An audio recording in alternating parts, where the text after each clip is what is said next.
Good morning, YouTube. This is Jamerica 5288.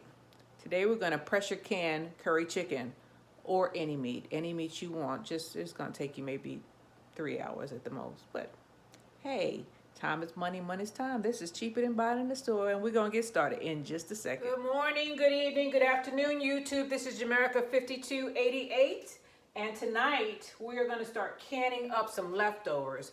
I have some leftover curry chicken, and I have some Asian beef that I need to can, and I have some lemon pepper chicken. The lemon pepper chicken may not make it. I only have 7 jars.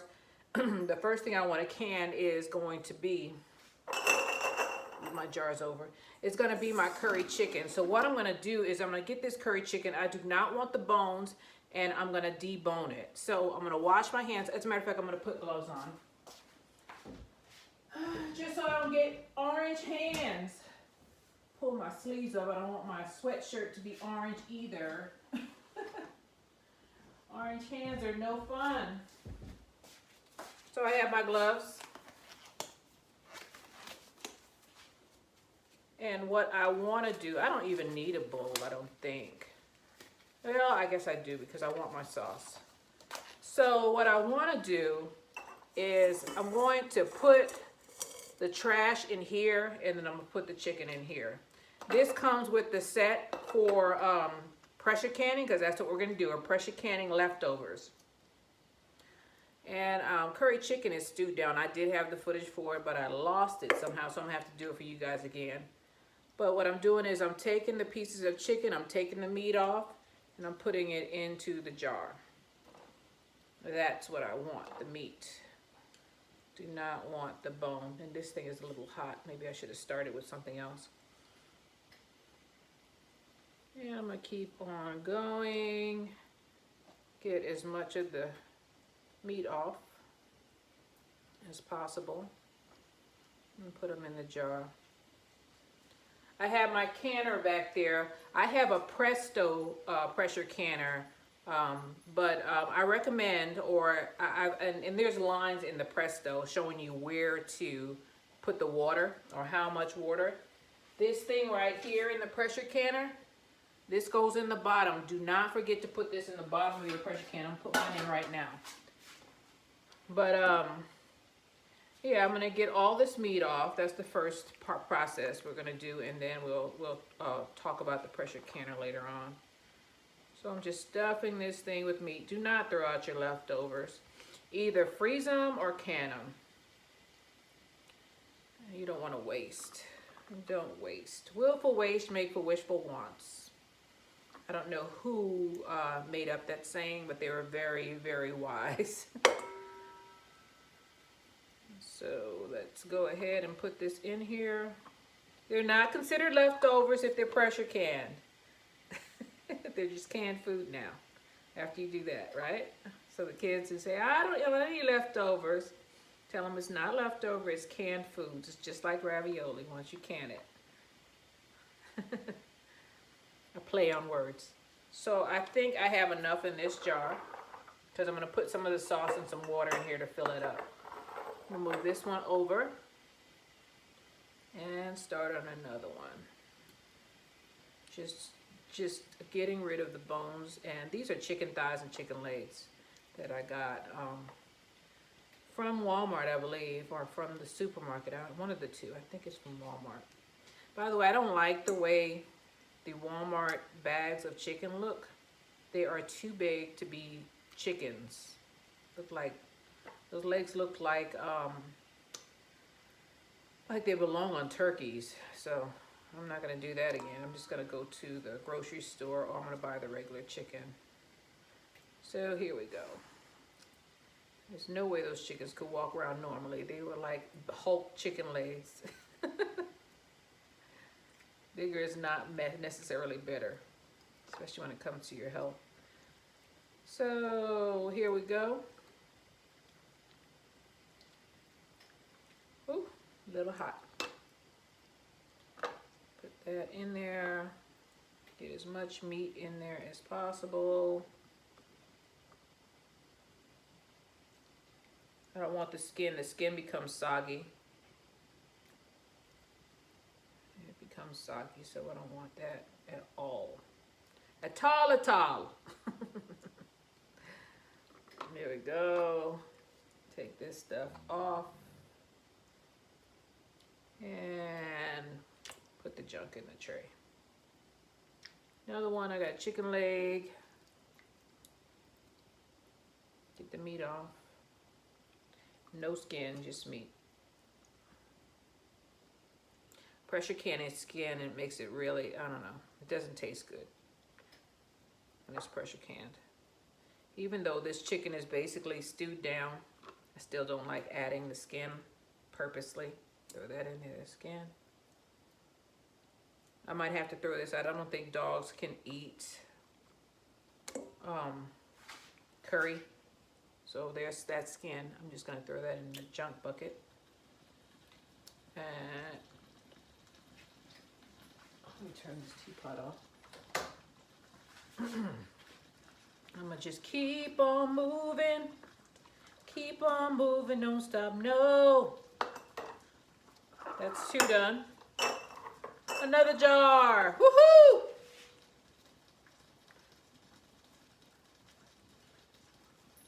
Curry chicken is so good. It's just basically you braise the chicken and you, well, excuse me, you don't braise the chicken, you marinate the chicken in curry, onions, and garlic and thyme and leave it in the refrigerator for about 24 hours. The next day you braise it, you burn, and then you burn down the curry or some extra curry in a pot. Then you put the braised chicken on top of that, and man, it's so good. I grew up with it. Some people don't like curry. I don't understand those type of people. Curry, I don't know, is the most flavorful spice that I know of. But I'm biased because my family's West Indian and I was raised on curry. So of course I'm gonna like it. That one's done. That's a potato. Here's the last piece of chicken. Take the skin off. There's a piece of thyme on that one. And I'm gonna put it in a jar. Can't keep your leftovers for too long. They spoil, then you waste your food. You have to waste your food. Not only do you waste your food, but you waste your food and your time because you took time to cook that stuff. And letting it just spoil in the refrigerator like I have in the past is heartbreaking. Time is money, money is time. You only allotted so much on this earth. Why waste it? So that is done. All right, and I think I have nothing in here, and I'm just gonna start scooping the extra out. Let me wash my gloves off.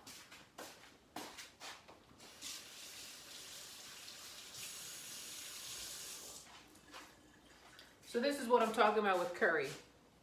Orange. Your hands will be orange.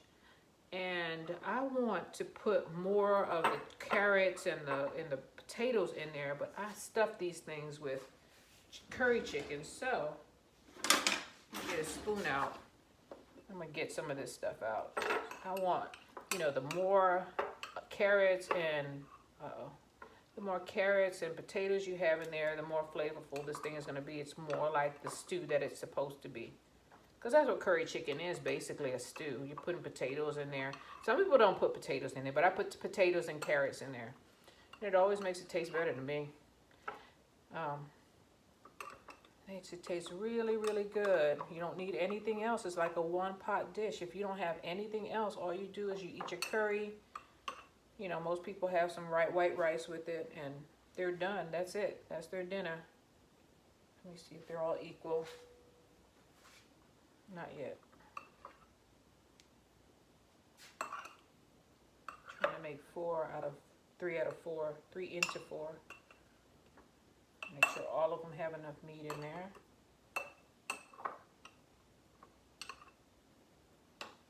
Okay, and now I'm just gonna get some of the carrots, the potatoes, and the sauce. That's what makes the curry, the sauce. That's what you work on when you're cooking it. The sauce is what makes the whole dish. Shake it down. I'm gonna put some more in there.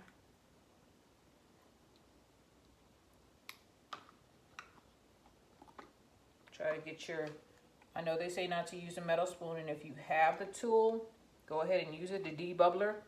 I don't have it anymore, I broke mine. But use your debubbler, you don't want to break your bottle. Okay, I got my stuff in there, I'm trying to get it up to the line. You get some sauce, put it in there, some more sauce, and put it in there. Going on to the next one. That's done. See that? And I have to get some of the extra stuff out of there. You see that? There's a bubble in there. So I'm gonna have to debubble it. And I'll do that after I finish filling these, okay? Okay. Let's see here. Let's go. This stuff is delicious. We couldn't eat it all. I made too much, as usual. It's like I'm cooking for an army.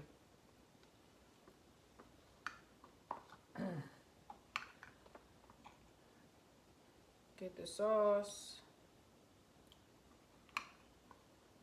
I went from where my brothers would eat everything and there would be nothing left to there being too much. I'm still cooking like I have a brother to feed. My brother could eat, man. Woo.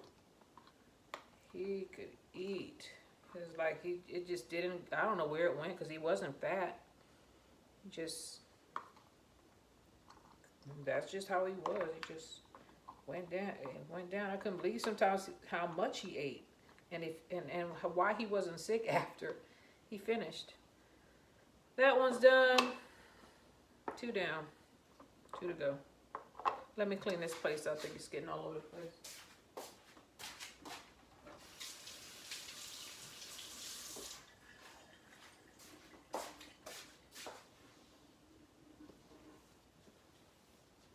Okay. Let's continue the process. Yay. Put some of the good stuff in there. Potatoes and carrots. Let's not miss out on that.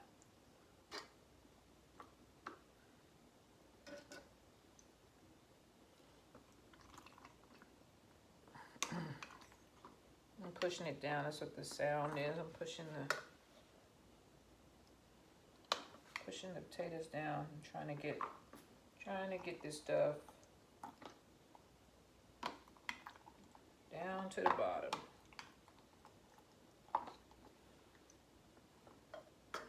So I don't have to have a bunch of air. You don't want a bunch of air in your cans. You want to be careful. And with this pot is nonstick, so I have to be extra careful with this spoon. I'm not even scraping it, I'm just skimming it.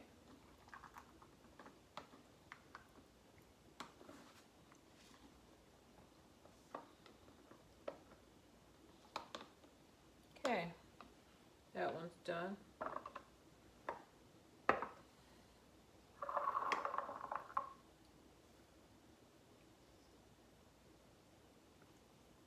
Filling up my last one.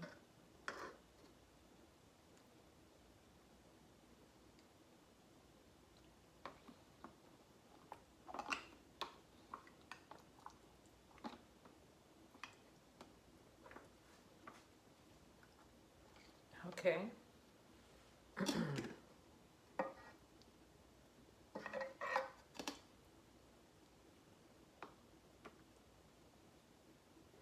Now this is the last one, so I'm trying to get all of my vegetables into this jar. I think I did. I think I got all of them. Get all the bubbles out.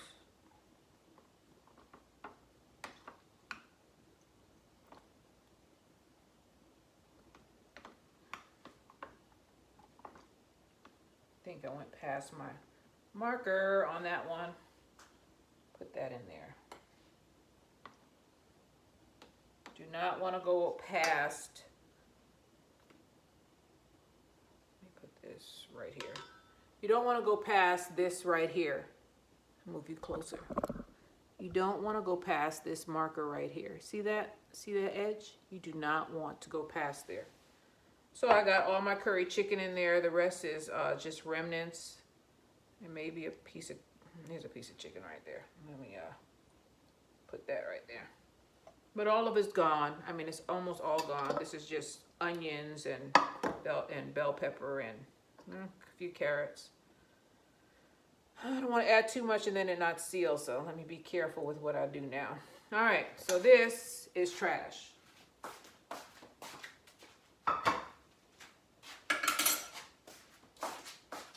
This is also trash. I'm gonna wash my funnel off and I'm gonna be right back.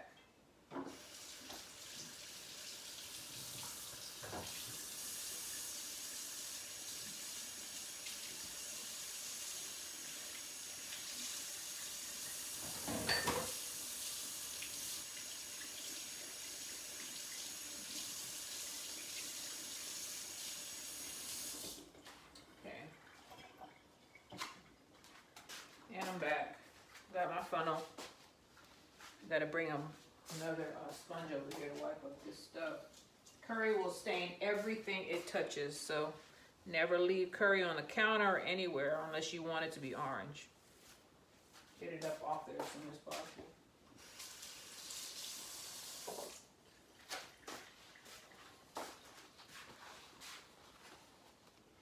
I'm smelling it to make sure it doesn't smell like curry. Okay, we're on to the next. So the curry chicken is in there. Now we're gonna do, tomorrow I'll go and get some more bottles. If they have them, because sometimes you can't find Ball. They, supermarket and Walmart, they have their own brands and I don't trust them. If it ain't Ball, I don't buy it.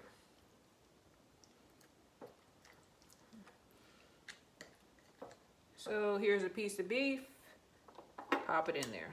Another piece of beef, pop it in there. This is gonna be easier than the curry chicken. Way easier. Way easier. Piece of beef, pop it in there.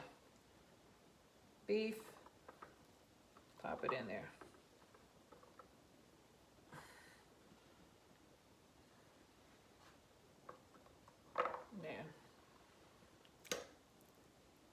I can fit this whole thing in there, I think. No, I'm not gonna do it. Just use another jar.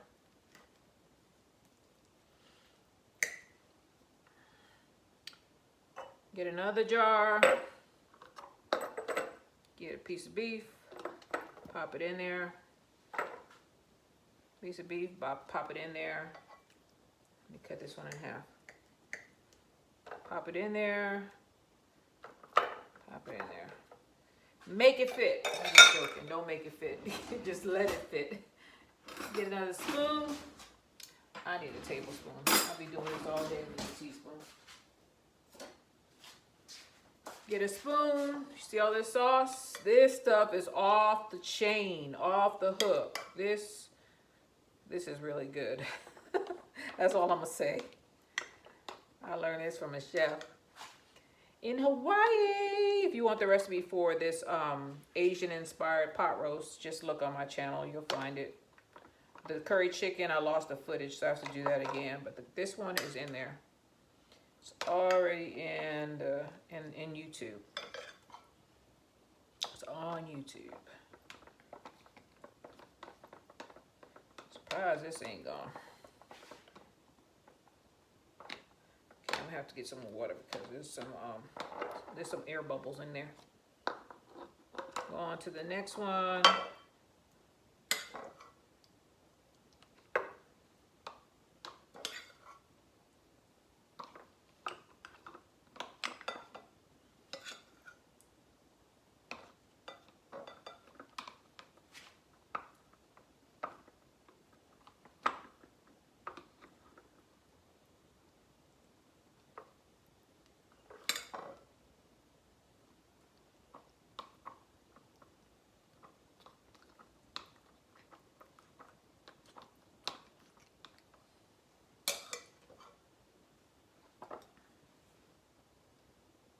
I'm breaking the rules. I'm a rule breaker. I didn't use a funnel.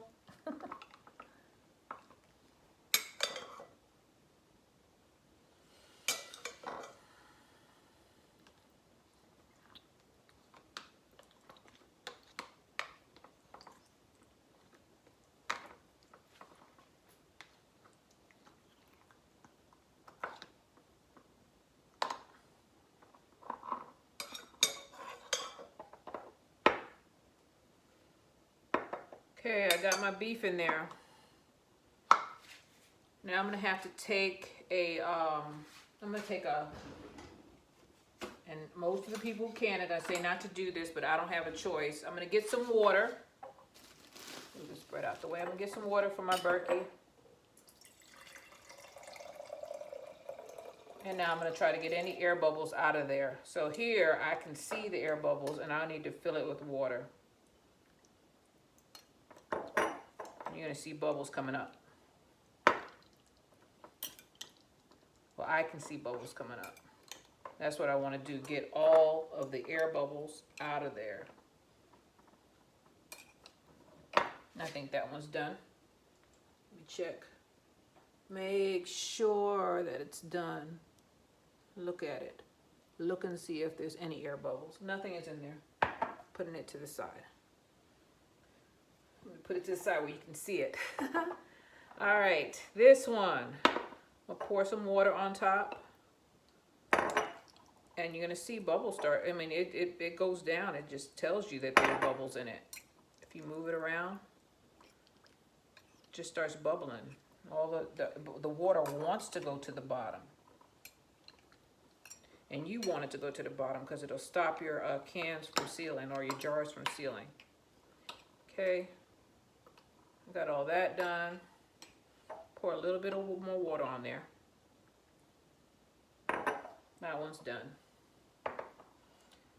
I use another knife for the curry. Can't cross-contaminate. You can't mix your curry. Make your curry taste like your steak. I mean, like your pot roast. So there we go. You have it.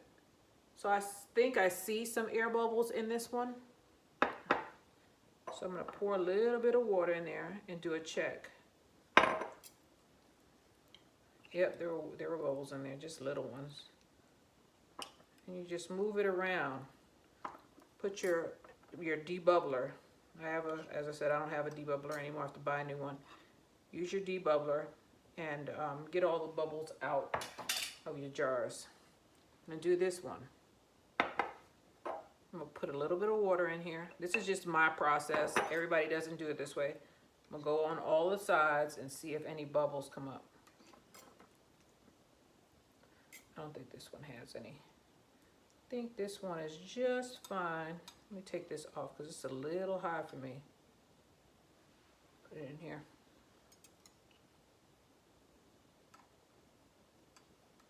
Yeah, I need this level to come down. Put that over there. Okay, here we are. Next one. Put a little bit of water on top. Let's see if any bubbles come up.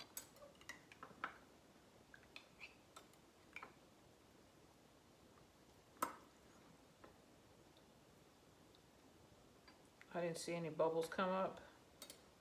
This is close to the top, but it's just right. Okay, this one is good. Okay, on to my next one, my last one. Oh yeah, this one definitely has some water. It needs to be filled with water.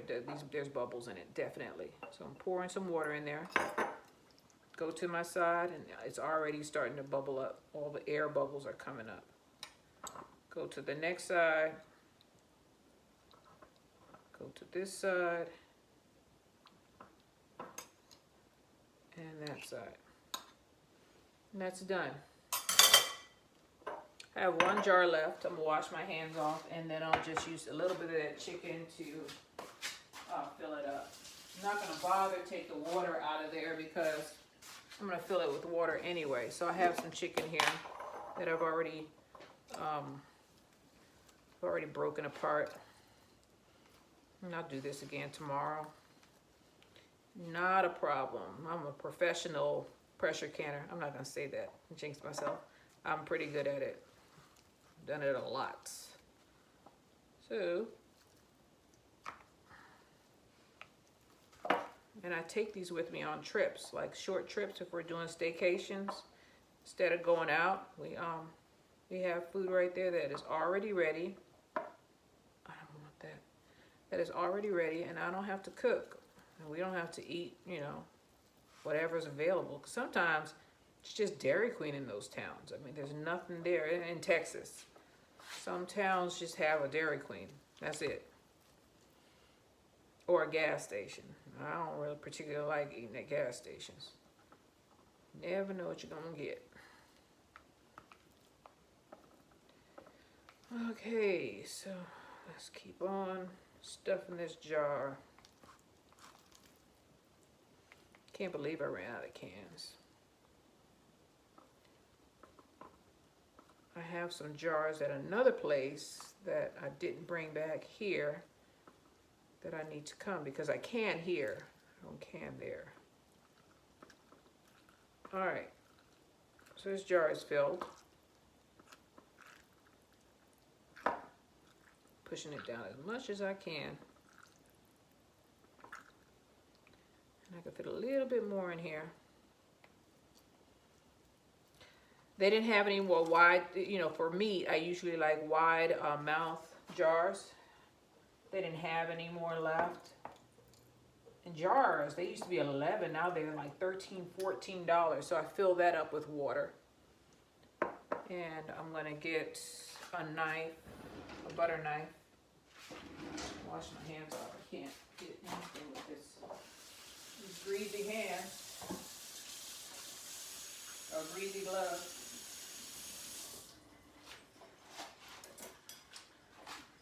I'm gonna take my butter knife, my debubbler, and I'm gonna debubble it. Just going on the side. And that's it. Be right back with you guys. So I have my pot here. In the Presto pot, there are lines. If you look on the side of this pot, there are gonna be lines up and down here. You're gonna fill it to the bottom line. There's a line back down there and there's lines all along here. I don't care about any of those lines except for that bottom one, okay? Then I'm gonna make sure that I have water in here and I'm gonna make sure that I have this. This stops the bottle from going to the bottom of the canner. Let's move back over. Don't necessarily want you to see me, but I guess it's unavoidable. So I have my cans here. Right? Now I have a paper towel. I got some vinegar. And I put it in a little bowl. Okay? What I'm gonna do, take my lids over here, get them out of the way. I'm gonna take some paper towels, right? I'm gonna dip it into the water. I'm gonna dip the paper towel into the vinegar bowl. I'm gonna wipe these things. I want them to be squeaky clean. See that? I'm sorry.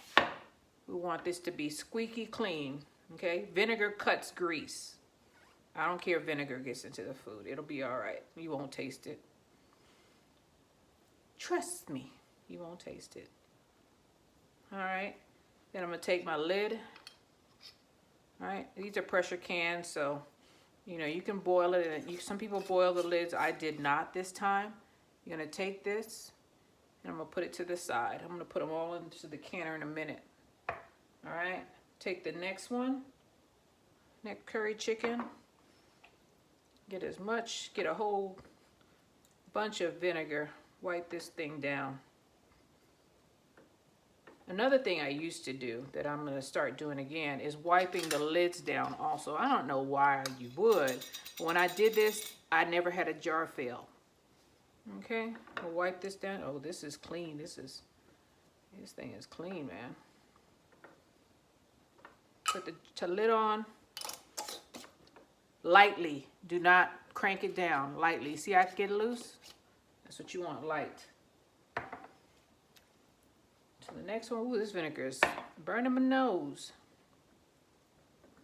That one had debris on it. See that? That's what you want to get off of these things. As a matter of fact, I think I will just use another towel. Put this one to the side. I'm not going to use this one again. Get a new towel. Paper towel. I'm going to wipe this thing down.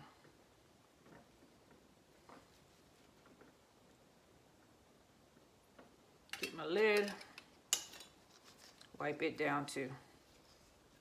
Put it on top. Close it. Put it to the side. Next one.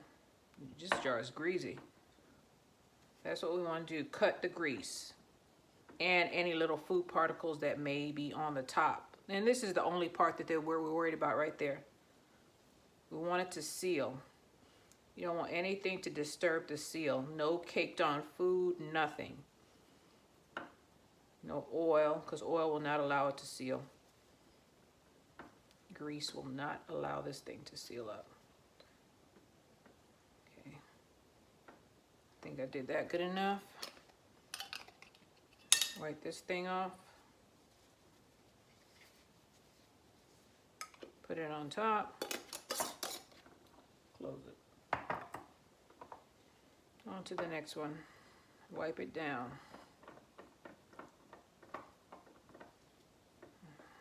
Now that I've gotten rid of all my leftovers, I have a whole bunch of dishes over there. Ugh.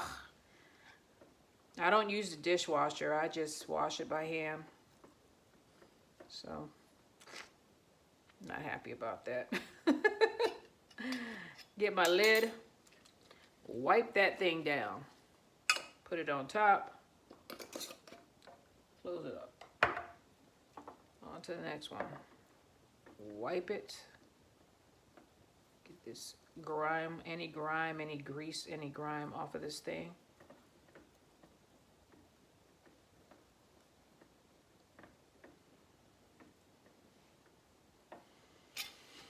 Get your lid. Wipe it off. One more time for good measure. Put the lid on. Close it down. Next one. This one is really greasy. I don't know how I got it so messed up, but I'm wiping it down. Get all this stuff off.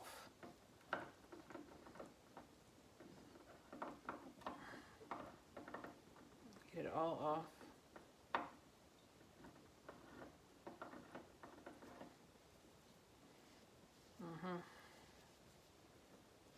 Yep, I'm just gonna keep on wiping it until it is good to go. All right, get my cap, wipe it off, and close it down. Okay, so I have all of these done, and I'm gonna take you over here. Make sure this thing is not hot. Over here. So I'm taking all my jars and I'm putting them into the canner. I do it in a circular motion. And if I have more than 7 jars, if I have 20, I just put another rack like I have on the bottom on top of these jars and just do another level. You can only do 2 levels in this pressure canner. But there are other ones. I mean, well, no, I think that's all you can do is 2 levels. I believe there may be bigger pressure canners. And I'm gonna put one in the center. Okay, so I have all 7 of my cans in there. Check my lid, make sure that I have the seal fastened down, and I'll know in a second if it's fastened down. I've already made the mistake once of not making sure. You turn this thing, it says a line here. I'm gonna turn this around so I can see it. And there's an arrow on the top of this thing right here. It says open and close. I don't know if you can see it, it's right there. So what I'm gonna do is I'm gonna make sure my seal stays in there. That's the first thing. And put it on top of the canner, right? closing down too easy, so that means my seal. See, my seal came off. Let me get another seal. Put that right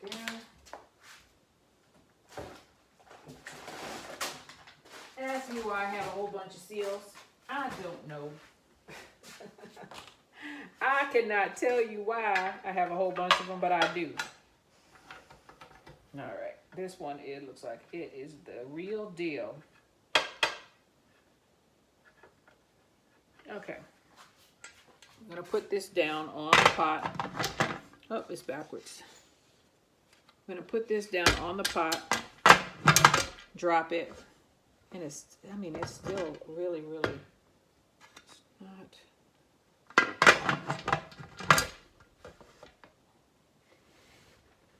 And what we're gonna do is we're gonna put this up, turn our heat up to high, and we're not gonna mess with this until this pops up. There's gonna be steam coming out of here, but this says top on the top, right? And this thing will pop up.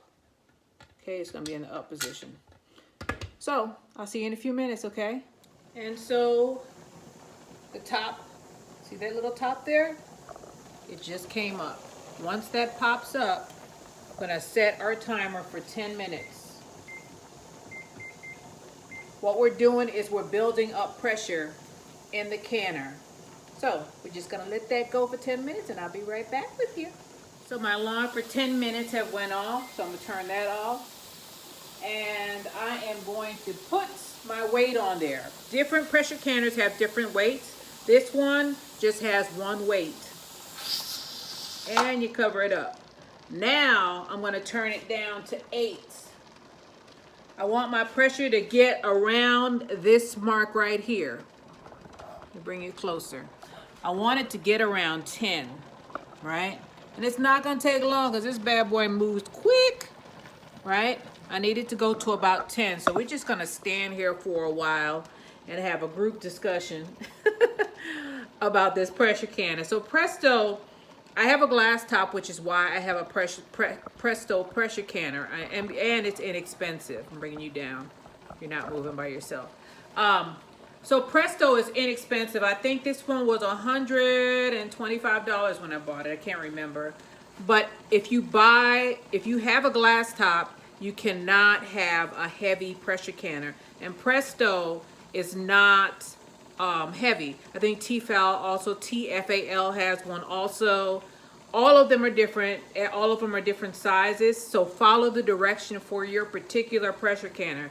Mine has the gauge on it, which I feel comfortable with it. I feel more comfortable with, because some of them are just weights and there's no gauge on it. So I just wait for the pressure to build up in this canner. I've already depressurized it in the last 10 minutes. I got most of the air out of it. That's what that was doing. That's why we do that. It's very important to follow every step of pressure canning. Otherwise your end product is not going to come out well. So right now we're almost up to 5. And we're just going to let this thing go until it gets around 10 to 11. I'll bring you back when it hits that point, okay? Oh, by the way, as the pressure gauge goes up, I'm going to turn this down a little bit more. So now I'm going to take it down to 7.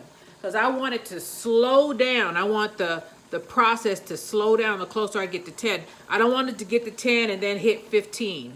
You know, and that has happened to me a lot. I mean, it does. You know, you turn your head and it's at 15. But you do not want it down here. It says caution. Once it hits 20, this thing is going to start rattling. And this safety valve, there's a safety valve back here. That'll pop off. See that? That'll pop off so that this thing doesn't explode. Okay? So you do not walk away from your pressure can, and you keep a close eye on it. Now we're up to 5. I'll bring you back up when we hit 10.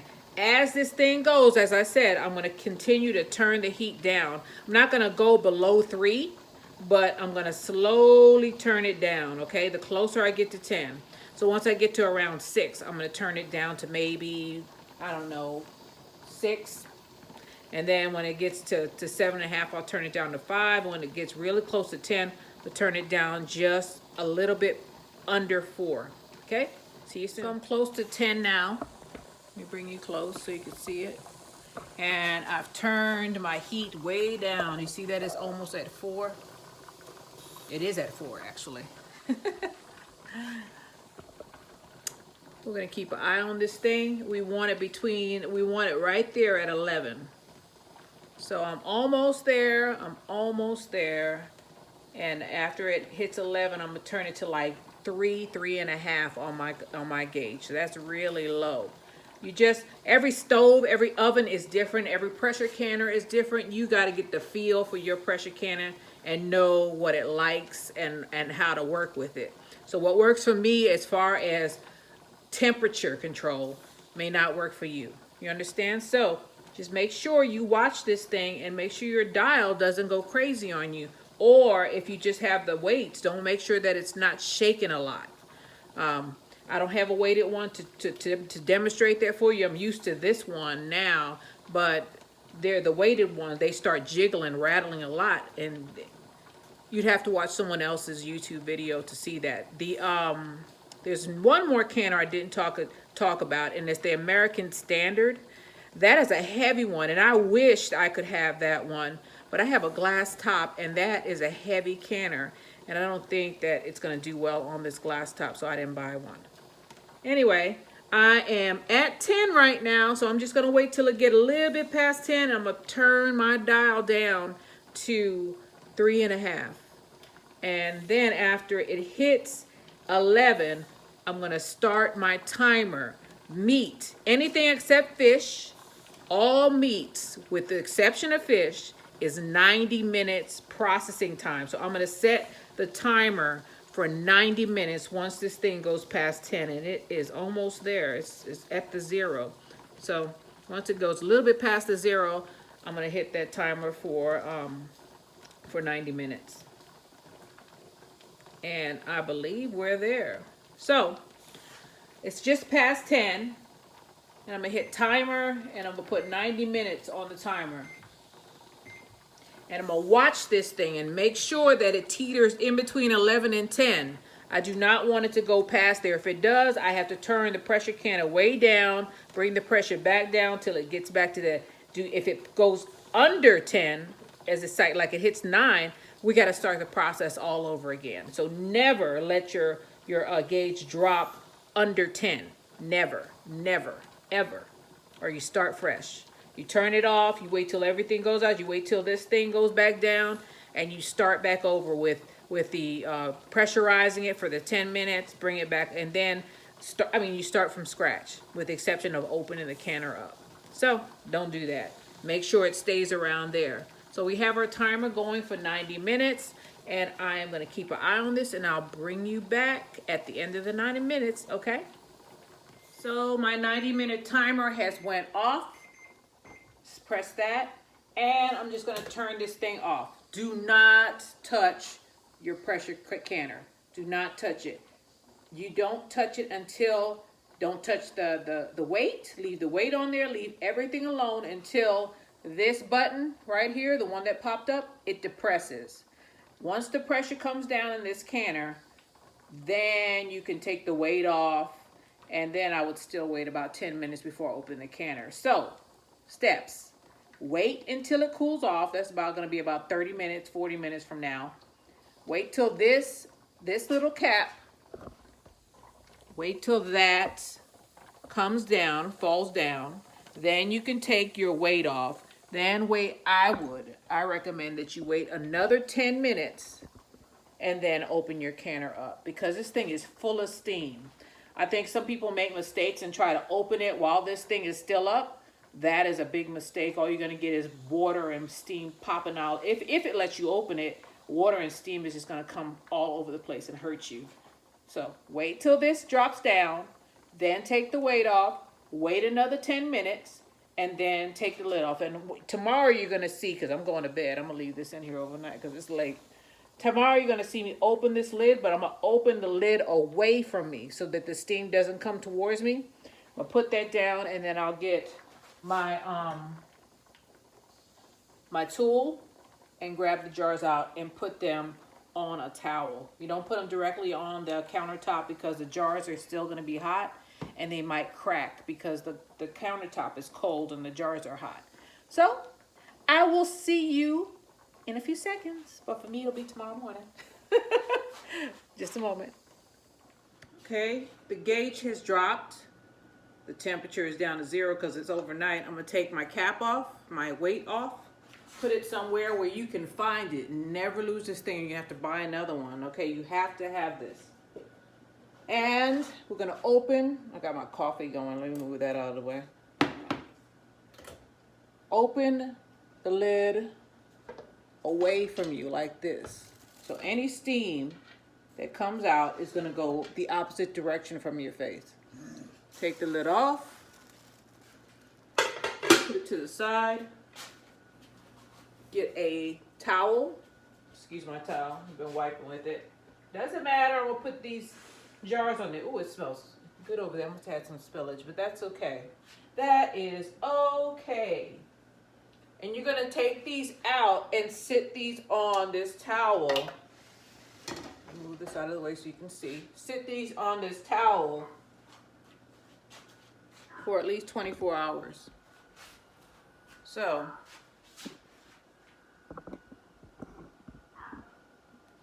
I'm taking it out of my canner. You can see a piece of my canner. Let me see if I can do it a different way. Let's go higher, higher. All right, so I'm taking it out of my canner. Which way is up? Here it is. I'm taking them out of my canner, and this is what this thing is for. You see how I'm taking it out? Put it on there. I'm gonna sit this here. They're gonna stay a minimum of 24 hours right here. So wherever you place them, that's it. That's where it's gonna be.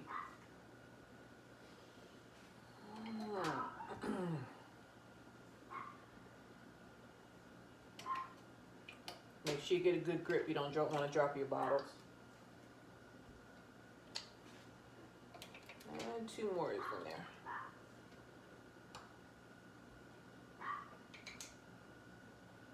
Never touch or take your bottles out with your hands. The bottles are going to be hot most likely and you'll burn yourself. So there I have my 7